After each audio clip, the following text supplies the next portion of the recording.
Okey, kita akan sambung muka surat 119. Kita tengok aktiviti 3.8. Tujuan aktiviti ini mengkaji kesan sampungan sel kering secara bersiri dan selari terhadap yang pertama DGE, yang kedua beza keupayaan, yang ketiga rintangan dalam dan yang keempat arus yang mengalir. Okey, ini adalah radas-radas yang kita akan gunakan. Okey, seterusnya kita tengok arahan. Yang pertama, sediakan susunan radas seperti yang ditunjukkan dalam rajah 3.29 untuk sambungan sel kering secara bersiri. Kalau kamu tengok di sini, sel kering ini disambung secara bersiri. Okey, ini adalah sel kering dan sambungan ini sambungan ni adalah sambungan secara bersiri. Seterusnya kita tengok rajah 3.30 untuk sambungan sel kering secara selari. Kalau tengok di sini, ini adalah sel kering.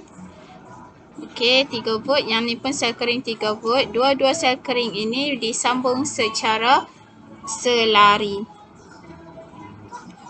Okey, ini adalah litar bersiri. Okey, sekarang kita set up apparatus dia. Okey, saya masukkan sel kering. Kemudian saya masukkan ammeter, letak di sini. Kemudian saya masukkan voltmeter di atas. Okey, switch dan juga perintang. Okey, sekarang okey, ini sambungan dia.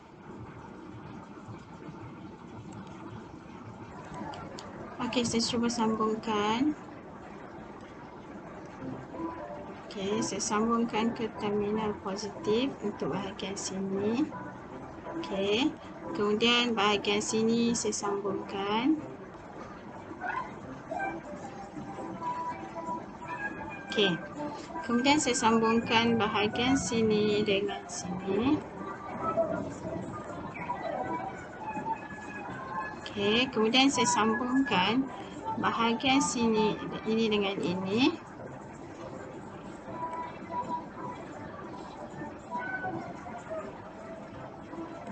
Okey, kemudian ammeter ke switch. Okey, kemudian switch ke sel kering. Okey, selesai nah. Okey, seterusnya ini adalah sambungan di sel kering secara selari. Okey, saya masukkan radas. Sel kering 1, sel kering 2. Kemudian saya masukkan voltmeter. Okey, kemudian saya masukkan ammeter. Switch. Kemudian perintang. Okey. Okey, mula-mula saya sambungkan voltmeter kepada terminal. Sekejap. Saya sambungkan voltmeter kepada negatif sel kering yang pertama. Okey. Kemudian saya sambungkan dengan sel kering yang kedua. Okey. Kemudian saya sambungkan dengan perintang.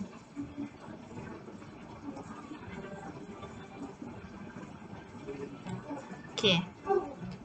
Seterusnya saya sambungkan voltmeter dengan terminal positif sel kering yang pertama. Okey, seterusnya saya sambungkan dengan sel kering yang kedua. Dan seterusnya saya sambungkan dengan switch. Okey, kemudian saya sambungkan switch dengan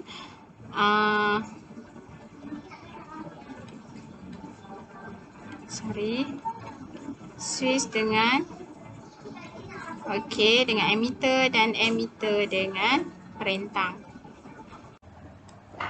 Okey, seterusnya kita tengok nombor 2 dan 3.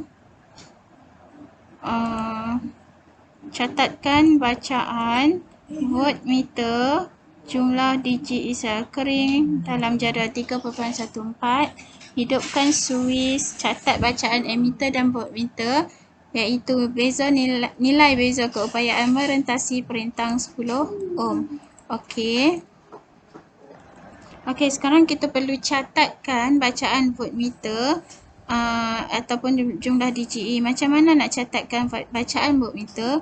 Semasa kamu sambungkan voltmeter dengan bateri, sebenarnya voltmeter telah pun memberikan bacaan. Pastikan suis ini terbuka macam ni.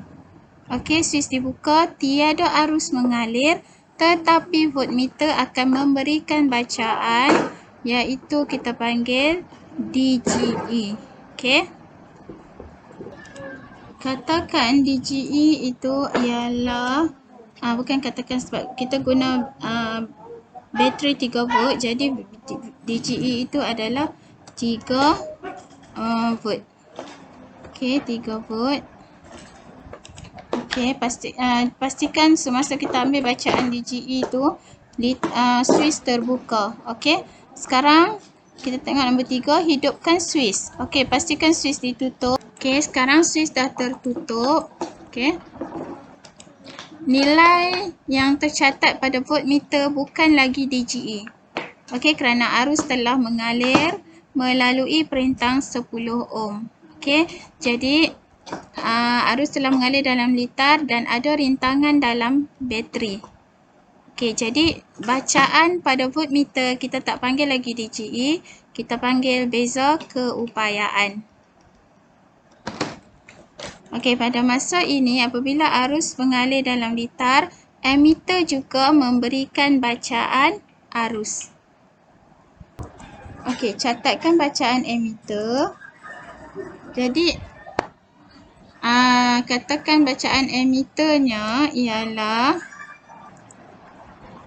bacaan arus arus dibaca oleh emitter, katakan 0.4 ampere, dan bacaan pada voltmeter ini beza keupayaan V, bukan DGE tau, V sebab suis telah ditutup. Okey, sama dengan 2.8 volt. Okey, 2.8 volt. Ini yang kita dapat daripada litar bersiri. Okey, kemudian kita masukkan nilai dalam jadual. DGE kita dapat 3 volt. Kemudian beza keupayaan 2.8 volt. Dan arus kita dapat 0.4 ampere. Okey. Okey, seterusnya kita tengok arahan yang keempat.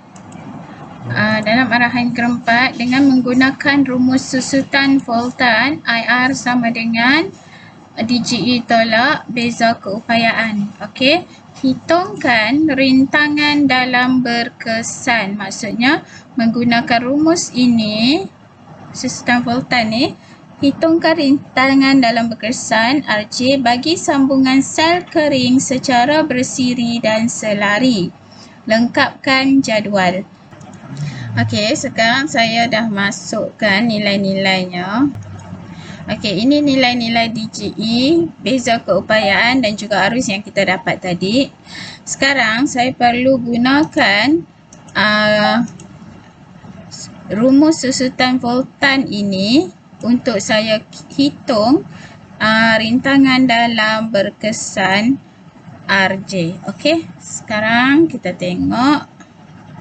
Okey, sekarang saya tulis rumus susutan voltan. Disebabkan kita nak cari rintangan dalam berkesan, jadi saya pindahkan I ke sebelah kanan. Okey, jadi rumus dia jadi macam ni. Kemudian saya gantikan nilainya. DGE sama dengan 3, beza keupayaan 2.8 dan arus 0.4. Dan saya dapat hasilnya ialah 0.5 ohm. Ini adalah rintangan dalam berkesan bagi sel kering secara bersiri. Saya masukkan nilai dalam jadual. Dan seterusnya, nanti saya tak kira dah untuk sel kering secara selari, konsepnya sama. Okey. Okey, kemudian tengok buku teks muka surat 120. Bateri alkali. Saya baca bahagian sini ya. Okey. Bateri alkali yang menggunakan kalium hidroksida, ini satu jenis, ada bateri alkali dia menggunakan kalium hidroksida sebagai elektrolit adalah 2 kali lebih tahan lama berbanding bateri zinc karbon. Ini satu lagi jenis bateri. Okey. Yang menggunakan amonium klorida. Okey, jadi kita ada 2 jenis elektrolit. Kalau bateri alkali, elektrolitnya kalium hidroksida. Elektrolit ialah larutan yang ada dalam bateri tu. Okey, kemudian kalau bateri zinc karbon, dia menggunakan elektrolit amonia klorida. Okey, kedua-dua elektrolit ni, elektrolit kalium hidroksida dia tahan 2 kali lebih lama berbanding bateri yang menggunakan elektrolit amonia klorida. Elektrolit yang berbeza menyebabkan rintangan dalam bagi kedua-dua bateri berbeza. Kalau kamu guna bateri yang berbeza jenis ataupun elektrolit, jadi rintangan dalam dia pun berbeza. Selain bahan itu, sambungan sel kering turut mempengaruhi rintangan dalam berkesan. Okey, cara kamu menyambungkan sel kering juga mempengaruhi rintangan dalam berkesan.